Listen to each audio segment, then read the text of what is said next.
All right, it is time officially for my birth story. This is the only time that I've ever looked this made up in the past 2 weeks, just because we had our newborn photo shoot today.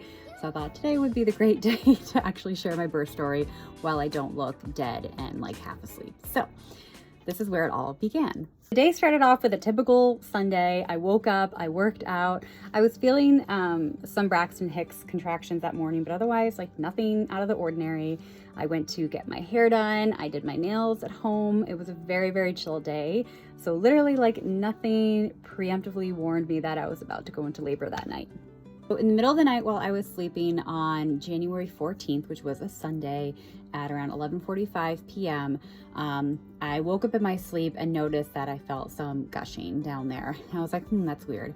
So I went to the bathroom, and as I was walking to the bathroom, water just kept coming out and gushing, and I was like, oh my God, my water broke. At this point, I was almost 35 weeks. So I would have been 35 weeks at midnight. So let's just say I was 35 weeks pregnant at this point. So I couldn't believe that already I was going into labor prematurely, but here we are. I definitely did not expect my water to break at all. In all the labor and delivery classes we were taking, they were saying things that, you know, when you go into labor, your water is probably not going to be the first thing to break. You'll probably have other symptoms. But of course that happened to me. And all throughout that week prior, I was having these odd symptoms where I had so much GI upset the weekend before, to the point where I thought I had like a GI virus or something like that.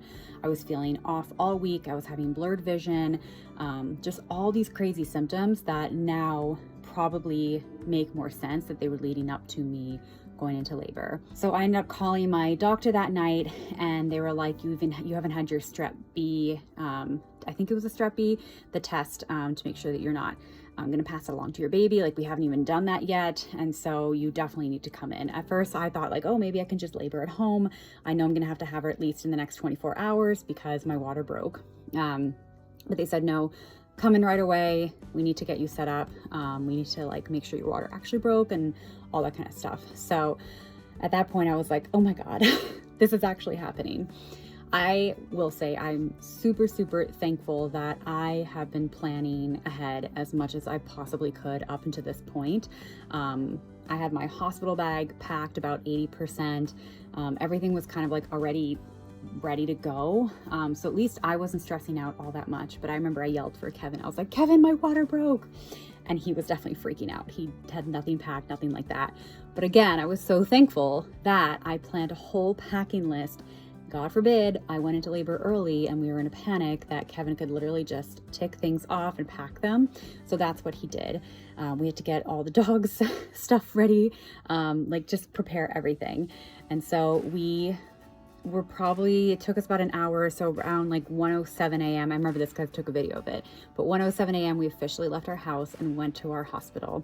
Luckily the hospital was only an 8-minute drive away. It was super, super close. So that's why I wasn't in that much of a stress or rush to like get to the hospital, because I knew it was close. At that point I was having 0 contractions. I felt totally fine. The only thing that was happening was that my water was still just coming out. So pretty gross. People always ask like, what does it feel like? It literally feels like you peed your pants and you just can't stop peeing your pants. Like, it's just crazy. So anyways, we get to the hospital. They triaged me. They confirmed that yes, my water broke. She was not in any fetal distress at that point, but they did say that yes, we have to admit you and we need to start inducing you for labor. At that point, my cervix was totally closed. So they started me on a medication called Cytotec, which is what I had to take every 2 hours to help move along the labor. So that was going well.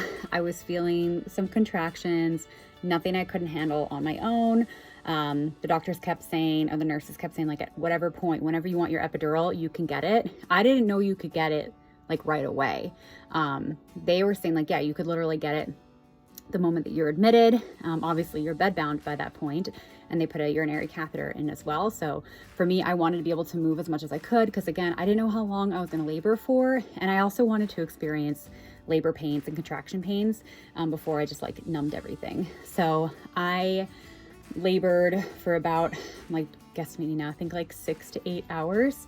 And then finally at that point, I was getting really, really bad back labor. And that's where I was like, okay, I'm done. I guess if you don't know me, I actually have a bunch of bulging discs in my spine, in my thoracic, and in my lumbar. So when I was starting to get that back pain, I was like, okay, I'm done.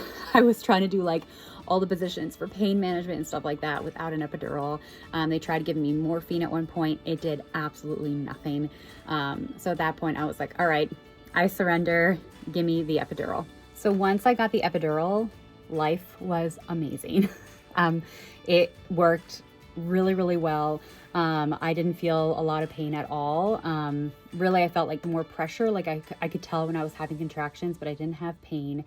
And it worked really well on the left side of my body, kind of well on the right side.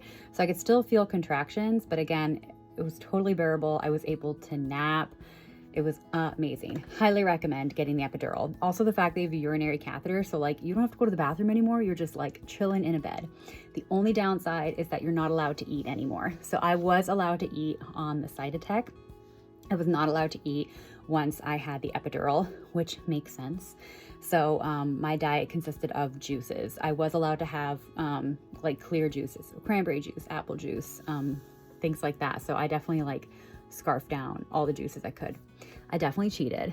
And at this point, I think it was like 1 o'clock the next day on Monday. I was like really, really, really hungry. And I was like, Kevin, just give me some chocolate. Like I had some chocolate that I brought, like some snacks in our bag. And I was like, I just need some sort of food because you get hungry.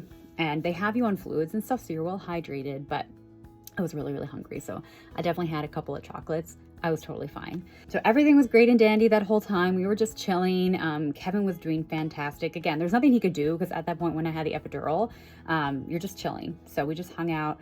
I was also surprised that time went by so fast. I just remember when I first got admitted to the hospital, they kept saying like, you're probably not going to give birth tomorrow. It'll probably be on Tuesday or something like that. And I was like, oh my God, like I'm just gonna be hanging out in the hospital for however many hours. But honestly, the time goes by really, really fast. And so by that point, when I was ready 1 o'clock the next day, I was like, oh my God, this is crazy. When we were approaching nighttime and the nurses were switching shifts, the nurse that we had was saying like, okay, like good luck. You know, you're probably not going to be giving birth tonight. So maybe I'll see you tomorrow. But she's like, you'll probably give birth like middle of the night tonight, like definitely not before end of day today. So again, in my brain, I was like, okay, well, just gonna be hanging around, stuff like that. The great thing about the epidural too is they give you a little like pump machine. So if you're feeling more pain, you can use that. So I was definitely taking advantage when I could. But it was glorious, like hands down. Love the epidural, fantastic. And I was used to it anyway because I used to get epidural injections all the time on my back. So like the epidural itself didn't hurt at all. Like literally pain scale, 0.5 out of 10, nothing. It's fantastic. Around, I forget the time now exactly. I think it was around 4 o'clock, 4 or 5, maybe even 6. At this point, time became not a real thing for me, and I kind of like transitioned into my own zone. But pretty much what happened is my contractions started getting really, really strong. And at this point, I was 5 centimeters dilated, so I still thought like, oh my God, this is taking forever. Oh, I forgot to say too, sorry. They checked my cervix. I wasn't progressing. I was like maybe a centimeter at that point. So they finally decided to put me on Pitocin earlier that day. When they gave me the Pitocin, that's when things ramped up for sure. And so then at around like 5 o'clock or whatever time it was in the afternoon, when I was 5 centimeters dilated, I was like, oh my God, this is going to take forever. But this is where things took a turn for the worse, is that my epidural started to not work fully on my right side. And the reason is because every time I lay on my right side, Madison's heart rate would just completely tank. And so she kept having decels anytime I was on my right. So I had to always be on my left side. And because of that, the epidural only was getting, because we were, so with gravity, you're supposed to be like rotating sides every hour or so. It kept numbing only my left side. So my left side was totally numb. Like my left leg was just a noodle, like dead weight. When the contractions got really, really hard, I felt so much pain, like right here, all on my right side.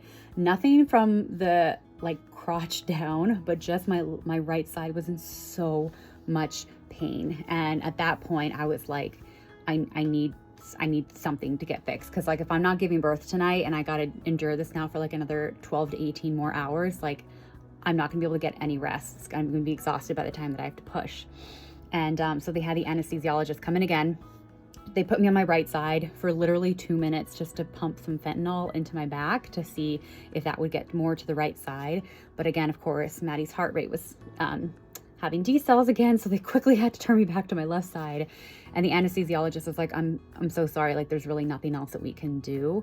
You're just gonna have to tough it out. And I was like, okay, I can do this. Like at this point, the pain was like a 12 out of 10. Like it was so bad to the point where I was like shaking, like convulsing. I had no control over my body anymore. I was like crying. I was just a hot mess. And poor Kevin, there was nothing he could do, and he just felt so bad. So he was crying with me, just being like, I'm so sorry. Like, I wish I could help you. And it was terrible. On the plus side though, so although I wasn't numb like up here and I had so much pain on my right side, like I said, everything from the crotch down was numb. So the anesthesiologist said, she was like, you are one of the lucky 10% that like feel nothing down there. It's like when you actually give birth, like you're not going to be feeling the ring of fire and none of that kind of stuff. And so she was like, take it into perspective. Like at least you're lucky in that aspect. Because usually when they give an epidural, they can take away about 75% of the pain. So I was like, okay, perspective, like I can survive. I think what was really tough for me is that I just kept thinking like, I don't know if I can do this for X amount of hours. Cause I just kept thinking what that nurse told me is that, you know, you're not going to be giving birth tonight. You're not going to give birth tonight. It'll be sometime like tomorrow. And so I just kept thinking like, I don't know how I'm going to do this, but obviously like I have no choice. So, I would say 2 hours later, and this was like, I had no idea that I was in the transition phase this whole time until like 2 hours later when I was like, something feels different. She's definitely feels lower in my pelvis. Like I need to be checked. Cause they try not to check your cervix as much as possible, just to prevent infection. And so I had the doctor check and they were like, oh, you're 9.5 centimeters. So I was like, okay, thank God, that makes sense. Like all that suffering was worth it. I'm going to be able to push soon. Like it's not going to happen tomorrow, but I knew something was different. Like literally I felt her like in my pelvis. She was definitely dropping and like ready to come out. And so at that point, they were rushing, getting the room ready and prepped. I requested to have a mirror in the room just so that I could see when I was pushing. Cause again, epidural, you don't feel anything. So when they say push, you're like, I don't know if I'm pushing. I don't know if this is an effective push or not. So I just remember yelling because they forgot to bring in the mirror. When I first got there, I gave them my birth plan and I was like, I want a mirror. And so when they set up the room, they forgot the mirror. And I just remember yelling like, I need the mirror. And I was like, and they weren't like hurrying up. Like I literally felt her coming out of me and they weren't in the room yet. So I was yelling like, guys, I need people in here. Like I have to push. And finally they all came around. So that it just ended up being like a doctor and a nurse. And that was it. I thought there was gonna be like a room of people because she was premature, like having people ready by the incubator, things like that. But nope, just a doctor and a nurse. And they're like, all right, let's do this. So I pushed for about 30 minutes and she was born at 8:41 p.m. on January 15th. What's also funny is that my parents were driving down from Canada that day and they were literally about to come into the hospital to like say hi. Cause right before I was like, yeah, come on by. Like I'm just like, you know, chilling by epidural. And then when they were like at the hospital, that's when I was about to push. And I was like, do not come up, do not, never mind. And so it's funny that the moment they got there is pretty much Madison was born a couple of minutes later. So like I said, she was born at 8:41. She was 6.2 pounds or 6 pounds, 2 ounces, 19.25 inches long. So she was a big baby for her size, especially being a preemie at only 35 weeks. It's just crazy. The whole experience was completely surreal. The best thing about it, again, with the epidural, because everything was numb, is that when I was crowning and like through the ring of fire, I literally felt nothing. It was amazing. So I was so exhausted by that point though, because I maybe slept 2 hours since Sunday night. I was able to like take little brief naps in between my pushes. So I was like completely dead, but it's crazy how at that point I was freaking out too. Cause again, the labor and delivery classes, I had no idea like how to effectively push. I didn't know anything about that. So the nurses were giving me tips and things like that. Like, this is how you're going to push, and this is when you know that you're doing it right, and things like that. And so their coaching was incredible, and Kevin was incredible too. He was there the whole time, like holding my leg up. We weren't allowed to take videos of the delivery, but we were allowed to take pictures. So Kevin got some really, really great pictures, just because I was like so curious to see like what happens and like what does it look like. So he captured some really, really amazing moments, and I was really happy that he was able to get those moments. So then she was born, and she was doing great. So they gave us the golden hour, which was really, really nice. It was still, again, like so surreal to see her. And then all of a sudden they had to take her blood glucose, so her BG, just because for preemies they have difficulty regulating their temperature and their blood sugar. And so her blood sugar was so low it didn't even register. So at that point they had to start formula feeding, and they had to supplement her, which we still do. And I'm totally fine. I know, fed is best. But anyways, that is pretty much my birth experience. It was honestly a really great experience, a very positive experience. The staff at our hospital were absolutely fantastic. The service was amazing. Honestly, like literally the best experience ever. And like I said, the epidural magic. Obviously I would have liked if it worked like totally. But just the fact that it worked where it needed to, especially for like, again, like the crowning part and stuff like that, like that's definitely been like the most part, like the most important part. I feel like I could definitely suffer with the uterine contractions as long as I didn't feel anything else. So, again, totally surreal, totally incredible. Just such an amazing moment. And I'm so proud of what I was able to do. I was so proud of Kevin. He was such an incredible support system the entire time. And it's just crazy. It's crazy that it happened. But really, really cool experience. And yeah, so that is my birth story. I'm sure I missed a ton of details in there, but that was the gist of it. So born premature, 35 weeks early. Definitely didn't expect that, but honestly, I'm happy that I didn't deliver her when I was 40 weeks, because honestly, she probably would have been like over 10 pounds and I probably would have died at that point. So I think everything happens for a reason, and it's exactly what my body was able to handle at that point. And recovery has been pretty good. Obviously like painful. And, I remember a couple of days after birth, like my whole body felt like it did the most extreme workout of my life, which it did. But I remember my upper body, my biceps were literally dead, just because you have to hold your legs up too when you're pushing. So I didn't realize how much of my muscles I was using that whole time, but oh my God, totally dead. And then what I will say is the weirdest feeling ever is your belly after you give birth is just like a giant piece of mush. Like you can just like push it in so much, and there's just like so much space there, which is crazy. So that's the weirdest. Like my stomach is still very, very squishy, and obviously it's going to take time to go back down, but that was the weirdest feeling, like after giving birth, just like being able to like squish my stomach all the way back down. Strangest thing ever. But anyways, crazy story. Not really crazy, but crazy for me. It was really exciting. It was just insane. So that was my story, and I hope you guys enjoyed. All right, thanks. Bye.